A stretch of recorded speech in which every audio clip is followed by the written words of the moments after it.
বন্ধুরা, ত্রয়োদশ জাতীয় সংসদ নির্বাচনে বর্তমানে উত্তপ্ত বাংলাদেশে এ পর্যন্ত যত নির্বাচন হয়েছে তার মধ্যে এই 2026 সালের যে নির্বাচনটা হবে সেটি হবে সম্পূর্ণ ডিফারেন্ট। প্রত্যেকটা আসনেই টান টান উত্তেজনা সৃষ্টি হবে।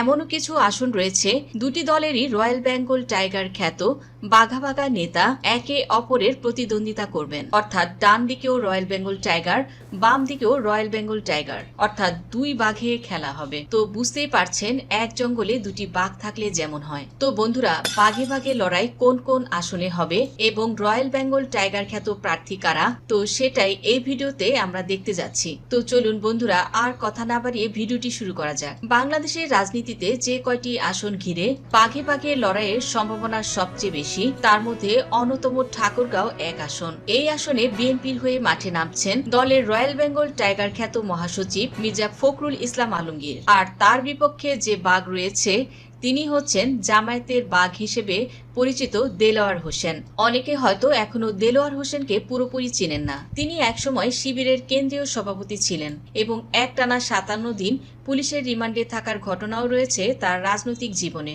তো সেই দেলোয়ার হোসেনই এবার ঠাকুরগাঁও এক আসনে ইতিহাস সৃষ্টি করবেন। তো সম্প্রতি তিনি যে শোডাউনটি দিয়েছেন তা ছিল প্রায় 4.5 কিলোমিটার দীর্ঘ। ঠাকুরগাঁয়ের ইতিহাসে এত লম্বা শক্তিমত্তার প্রদর্শন আর কেউ দেখাতে পারেনি। এটা দেখে মির্জা ফখরুল ইসলাম আলমগীরেরও কপালে ভাঁজ পড়ে গেছে। তিনি ভাবছেন কাহিনীটা হলো কি। তো আসল লড়াইটা হতে যাচ্ছে কিন্তু ভোটের মাঠে। দুই প্রার্থী নিজ নিজ রাজনৈতিক শিবিরের শক্তিমুখী। কে জিতবেন তা ভবিষ্যৎবাণী করা সত্যি কঠিন কাজ। ভোটের দিনই বোঝা যাবে কোন বাঘটি শেষ পর্যন্ত রাজত্ব করবে, মির্জা ফখরুল নাকি দেলোয়ার হোসেন। এরপর বাঘে বাঘে হাড্ডাহাড্ডি লড়াই হবে আরেকটি আসনে, সেটা হচ্ছে পঞ্চগড় এক আসন। এই আসনেও মুখোমুখি দাঁড়িয়ে আছে দুই নতুন বাঘ। একদিকে আছে এনসিপির বাঘ সার্জিস আলম, অন্যদিকে তার প্রতিদ্বন্দ্বী বিএনপির বাঘ, তিনি হলেন নওশাদ জমির। এই আসনের বিশেষত্ব হলো দুজনই একেবারে নতুন মুখ। দুজনই প্রথমবারের মতো এমপি নির্বাচনে লড়ছেন।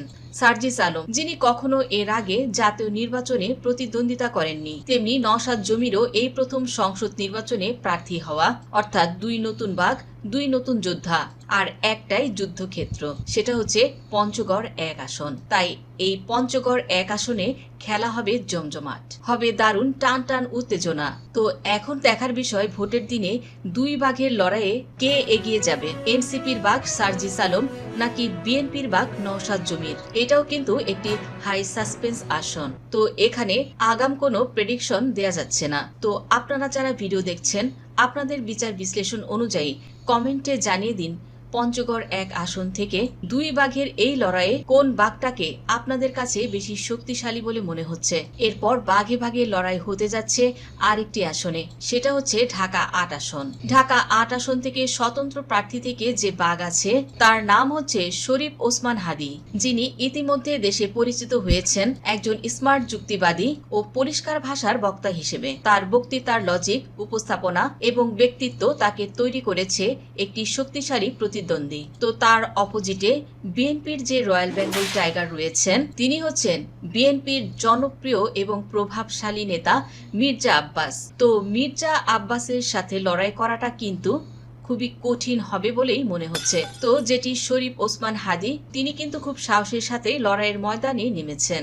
এ কারণে ঢাকা 8 আসনটি পরিণত হয়েছে একটি সুপার সেন্সিটিভ ব্যাটল ফিল্ডে। শরীফ ওসমান হাদি তিনি সাহস নিয়েই ময়দানে নেমেছেন, কিন্তু মির্জা আব্বাসকে হারানো সেটা কি তার জন্য সহজ কাজ হবে, এটাই এখন সবার চিন্তার বিষয়।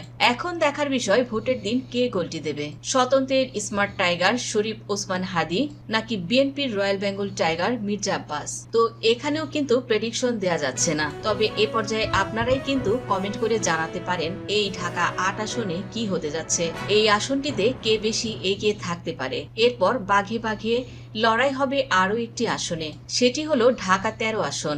এই আসনে নির্বাচন করবেন বাংলাদেশের জনপ্রিয় আলেম ও হেফাজতে ইসলামের আমির মামুনুল হক। সারা বাংলাদেশ জুড়েই মাওলানা মামুনুল হকের জনপ্রিয়তা রয়েছে। তো সেখানে নিজ এলাকা ঢাকা 13 আসনেও তার বেশ শক্ত অবস্থান রয়েছে। তাছাড়া জামায়াতের সাথে 8 দলীয় ইসলামিক জোটের হয়েও লড়তে পারেন তিনি, যে কারণে এই আসনে তার প্রতিদ্বন্দ্বিতা করতে যে কোনো দলের হেভিওয়েট নেতাকেই হিমশিম খেতে হবে।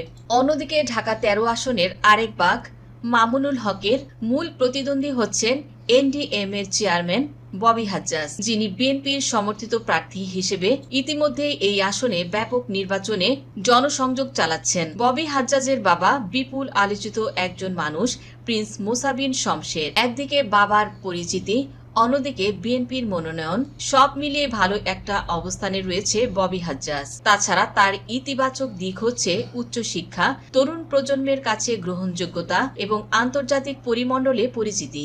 তো এই দুই তরুণ নেতৃত্বের মধ্য থেকে ঢাকা 13 এর বাসিন্দারা শেষ পর্যন্ত কাকে নিজেদের প্রতিনিধি হিসেবে নির্বাচন করবেন সেটাই কিন্তু এখন সবার কৌতূহল। তো যে কারণে এই আসনেও হেফাজতের মামুনুল হক ও বিএনপির প্রার্থী ববি হাজ্জাজের এই দুইজনের মাঝেই কিন্তু হাড্ডাহাড্ডি একটা লড়াই হতে যাচ্ছে। এরপরে বাঘে বাঘে লড়াই হবে আরেকটি আসনে, সেটা হচ্ছে পটুয়াখালী 2 আসন। পটুয়াখালী 2 আসনে একটা বাঘ আছে যিনি জামায়াতের টাইগার। তিনি হচ্ছেন ডক্টর শফিকুল ইসলাম মাসুদ। মানে তার বক্তৃতা শুনে, তার লেকচার শুনে ইমপ্রেসড হয় না এমন তরুণের সংখ্যা কিন্তু খুবই কম। তিনি এই পটুয়াখালী 2 আসন থেকেই নির্বাচনে দাঁড়াচ্ছেন। তবে তিনি যেহেতু বাংলাদেশ জামায়াতে ইসলামীর একটি রয়্যাল বেঙ্গল টাইগার, তার বিপরীতে রয়্যাল বেঙ্গল টাইগার খ্যাত নেতা যিনি হলেন শহীদুল আলম তালুকদার। শহীদুল আলম তালুকদার তিনি কিন্তু এই আসনে বিএনপির সাবেক এমপিও ছিলেন, যে কারণে তিনিও এই পটুয়াখালী 2 আসনে খুবই জনপ্রিয়